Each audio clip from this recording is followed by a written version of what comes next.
Ah, uma vergonha, né? Até que a peça ofensiva transformou aí o goleiro da equipe, o Michael, né? Goleiro do ABC, na principal figura em campo. Pelo menos pelo lado do ABC, porque o Guarani não teve nenhum super destaque. Mas o time foi escalado errado desde o início. A defesa hoje, uma peneira. O Pegorari, para mim, tomou um frango no terceiro gol. Olha o que é a cabeça, às vezes, equivocada de um treinador. Sem querer fazer caixas bruxas aqui, porque se tivesse subido, Humberto Louser era o treinador que levou o time à primeira divisão. E poderia ter levado ao título, como muitos de nós falamos aqui, que o Guarani não só brigava pelo acesso, como também pelo título da Série B.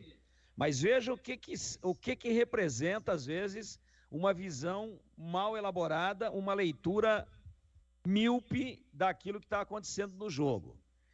A hora que ele tirou o lateral esquerdo, que inclusive era reserva, e fazia uma atuação discreta, só de fechar o setor, não tinha força para atacar, o Kaique Silva.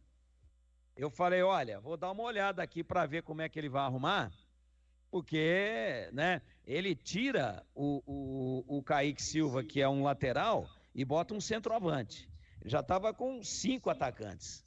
Terminou com 6 de novo. Ele não tirou os atacantes. Aliás, ele foi tirar lá no finalzinho, para mim, de forma equivocada, um jogador que estava jogando bem. Era o que mais incomodava a zaga do ABC, que é o Iago Teles. Esse ele tirou. Mas aí quando ele tira o lateral esquerdo que começou a partida, o Kaique Silva, e bota o Bruno Mendes, que é centroavante de área, eu falei, e aí, como é que vai ficar a beirada? A beirada ficou com o João Vitor. No primeiro movimento eu já vi o João Vitor caindo por ali. E aí, não contente com isso, ele tira o lateral do outro lado, que era o cara que estava arrastando a bola para a linha de fundo, fazendo os cruzamentos, levando perigo, que é o Diogo Matheus. Tira o Diogo Matheus e põe o Regis. Aí ele empurra o Regis para dentro e traz o cara da cobertura para a lateral direita, fazendo uma meia água ali entre um volante e lateral direito, o Enderson. Por quê? Porque o Matheus Bueno ele já tinha tirado, que era o primeiro volante, e botou um meio, o Isaac. Até aí correto. Aí sai o contra-ataque a 49, né? O jogo foi até 50. E quem é que vai cortar o contra-ataque? Quem é que era o último homem para cortar, mas totalmente improvisado e desajeitado como lateral esquerdo? Quem é que vai dar o bote em cima do Anderson Cordeiro, que fez o gol, mas lá perto do meio-campo? O João Vitor. Lateral esquerdo improvisado. Aí não pode. Não é um cara com cacuete de marcação. No máximo recompõe, ajuda a cercar e tal. Deu o bote, se jogou na bola, não conseguiu desarmar, ficou caído, o jogador do ABC levou de vencida e segue com a bola. Encarou do meio de campo praticamente até na entrada da grande área. Quem é que está acompanhando esse cara e dá o carrinho nele para tentar cortar o chute? Tentar dar um carrinho, se projetar na frente da bola. Se jogou na bola. Pasmem, o Regis. O Regis era o último homem do Guarani. Onde que estavam os zagueiros? Acho que já tomando banho. Tanto o Lucão quanto o Alan Santos. Não é. Eles tinham descido para uma cobrança de escanteio. E o Regis em campo, o Guarani teve 4 escanteios depois que o Regis entrou, e todos eles, tanto do lado direito quanto do lado esquerdo, foram batidos pelo Gustavo França. Mas, cara, não está tudo errado? A principal virtude do Regis não é a bola parada de quina, o escanteio, o tiro de canto? Ele não bateu nenhum. O Regis ficava na meia-lua, sem força e sem intensidade, para tentar pegar um rebote. Nem na área ele entrava. Ah, se alguém tirar, cai aqui, o Regis chuta. E aí o Gustavo França bateu todos que ele pôde. E não aconteceu nada. Ah, mas o time criou algumas oportunidades, mas foi um emaranhado, né? Mas foi uma miscelânea que não dá para entender algumas coisas. Estou dizendo, quem vai cortar o contra-ataque jogando de lateral esquerdo, e já estava lá fazia tempo, o atacante mais contundente que o Guarani tem, que é o João Vitor, quando não joga o Bruno José. Pô, traz o cara aqui atrás, tá bom. E aí, quem é que está fazendo o papel do volante, do corte e do contra-ataque?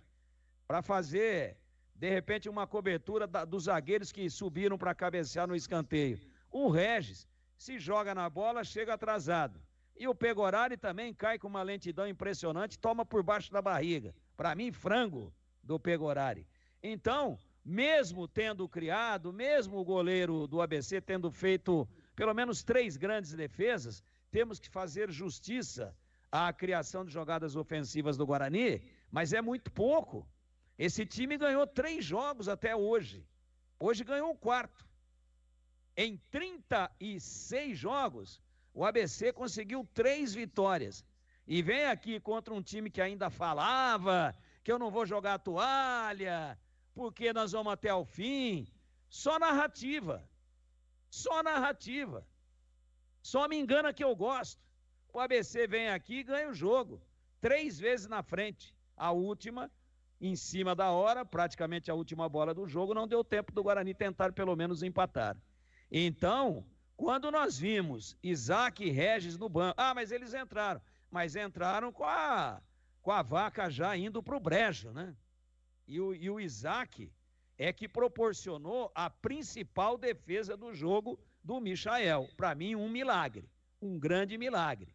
Numa pancada do bico da pequena área, lado esquerdo de ataque no gol dos portões principais.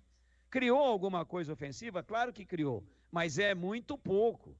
Agora, um time que precisa dos 3 pontos para tentar chegar vivo na última rodada, com pouquíssimas chances, toma 3 gols. Acho que o ABC não marcou 3 gols em nenhuma rodada do campeonato. Uma atuação desastrosa da zaga do Guarani e do goleiro do Guarani.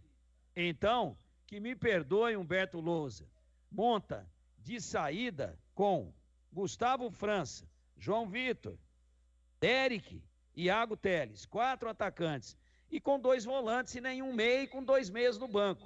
E aí, quando começa a mexer, tira lateral esquerdo, põe centroavante, tira lateral direito, põe meia, tirou Diogo Matheus e pôs o Regis, tirou o Kaique, lateral esquerdo, botou o Bruno Mendes, e foi por ali que o Guarani tomou o gol da derrota.